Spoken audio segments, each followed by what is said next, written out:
দেখেন ভাই আজকে বর্তমান যে পরিস্থিতি গ্যাস পাম্পগুলা,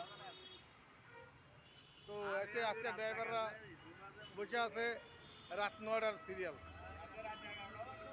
অনেকে সিরিয়াল দিয়েছে রাত দিন 12টায়, দিন 12টা সিরিয়াল দিয়ে বসে আছে, আয়ার মধ্যে গ্যাস নিতে পারে নাই। তো এখন রাত 9টা বাজলে আবার হয়তো গ্যাস নিবে।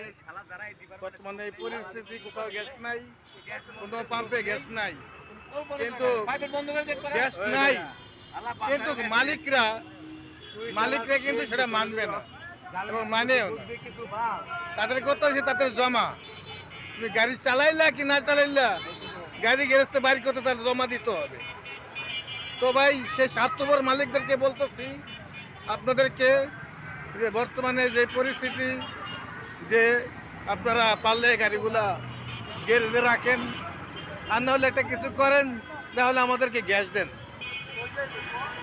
আর না হলে আমাদেরকে গ্যাস দেন, আমরা চালাবে। কারণ বর্তমানে যে অবস্থা, যে পরিস্থিতি, যে আমরা এখন অসম্ভব হয়ে দাঁড়াইছে, গাড়ি চালাতে পারতেছি না, গ্যাস পাম্পে সিরিয়াল দিতে হইতেছে। আমি 12টার সময় সিরিয়াল দিচ্ছি, মাত্র এই পর্যন্ত আইছি। তো 12টা থেকে সকাল 8টা থেকে 12টা পর্যন্ত 1000 টাকা ভাড়া মারছি। তো ভাড়া মাইরা এই যে সিরিয়াল দিচ্ছি, আমার তো গাড়িতে গ্যাস নাই, সিরিয়াল দিয়ে বসে রয়েছি। বর্তমানে পাম্পে একটু গ্যাস নাই, ওই যে বাইরা বয়ে বয়ে রয়েছে দেখছেন। তো মালিকদের উদ্দেশ্যে বলতেছি, আপনারা যত মতো গ্যাসের সংকট না যাবে তত মতো আপনারা একটা ব্যবস্থা করেন। কারণ বর্তমানে যে পরিস্থিতি, আমাকে এক ভাই বোধার বসে আছে, বয়ে বয়ে খাইতেছে 9টা সিরিয়াল ধরে। তো মালিকেরা যেভাবে মনে করেন, তাদের তো জমা কম নাই, জমা তো দিতে হবে, গাড়িতে বাইর করতে হবে। তো এখন তারা এই জমা কোথার থেকে দিবে? কেউ কেউ লাগাইছে 10টায়, কেউ লাগাইছে 12টায়, কেউ লাগাইছে 11টায়, এখন এসে বসে রয়েছে।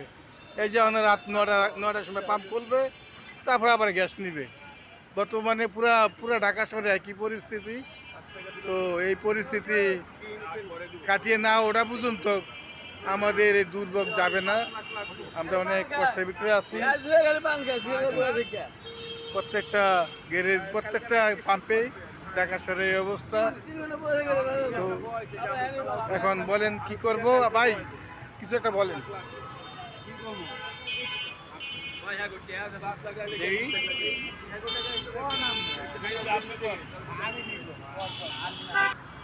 খুব কষ্ট, আপনার গাড়ি চালাইতে পারতেছি না, গ্যাসের লেগে যায়। আমরা গ্যাসের লেগে গাড়ি চালাইতে পারতেছি না। সকাল 7টা বাজে সিরিয়াল দিছি, বেলা 1টা বাজে গ্যাস পাইছি। এই জায়গায় গ্যাস দেবো 400 টাকা, এখন 120 টাকা। 120 টাকা থেকে আমরা 1200 টাকা জমা ওঠাবো না, নিজে সংস্থান থেকে নেব। আবার 3টা বাজে লাগাইছি, এই পর্যন্ত 6টা বাজে পাম্প বন্ধ হয়ে গেছে, গ্যাস পাইনি। আর 9টার বাজে পাম্প খুলবো, এই আশা বয়ে দিচ্ছি। তা আমরা খুব বিপদে আছি। এখন মাহাজনকে জমাটা অতিরিক্ত হয়ে যেতে থাকে, টেনশনে 1 টাকা জমা কম নেয় না মাহাজন। দেখেন সিরিয়াল আর সিরিয়াল, তো এই যে অবস্থা দেখছেন, নি অবস্থা দেখেন কি অবস্থা। ড্রাইভার বয়ে বয়ে ঘুমাইতেছে, কি করব, পরিস্থিতি অনেক খারাপ। আমি প্রধানমন্ত্রীকে সালাম জানাই, আসসালামু আলাইকুম। প্রধানমন্ত্রী দৃষ্টি আকর্ষণ করে আমি একটা কথা বলতে চাই, সিএনজি চালক আমি, যে আমরা যে কষ্টটা এখন করতেছি, এটাকে আমাদের প্রধানমন্ত্রী তারেক রহমানের চোখে কি পড়ে না? আমরা কি এদেশে মানুষ না? যখন তেলের সংকট ছিল তখন প্রধানমন্ত্রী দেখছে, তার মন্ত্রীরা দেখছে, সাংবাদিকরা আইসা ছবি তুলে নিয়ে গেছে। এত সংকট তাদের চোখে মুখে দেখায় দিছে, কিন্তু আমরা যে এখন যে কষ্ট করতেছি, মালিকের জমা উড়াইতে পারতেছি না। মালিকরা কোনো সময় বলবে না যে তুমি কয় টাকা পাইছো বা কি আনছো, কিন্তু তার জমার জন্য সে অস্থির হয়ে থাকে।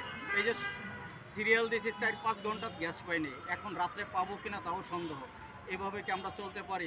আমি আমার প্রধানমন্ত্রী তারেক রহমান সাহেবকে আমি দৃষ্টি আকর্ষণ করে বলতে চাই, প্লিজ আপনি এটা একটু দেখেন, আমাদের দিকে একটু ভালো নজরে আপনি দেখেন এবং দেশের প্রতি আপনি একটু খেয়াল করেন। আপনার কাছে এটাই আমার বলার আছে, আর আমার বলার কিছু না। আসসালামু আলাইকুম। এখন দেখেন আপনি এটা রিপ্লাই করে। ধন্যবাদ আপনাকে, খুব সুন্দর বক্তব্য দিয়েছেন এই বিষয় নিয়ে, আপনাকে অসংখ্য ধন্যবাদ। তো ড্রাইভারদের কষ্ট কথা শুনলেন, ড্রাইভারদের কি কষ্ট তা কষ্ট তুলে ধরলো।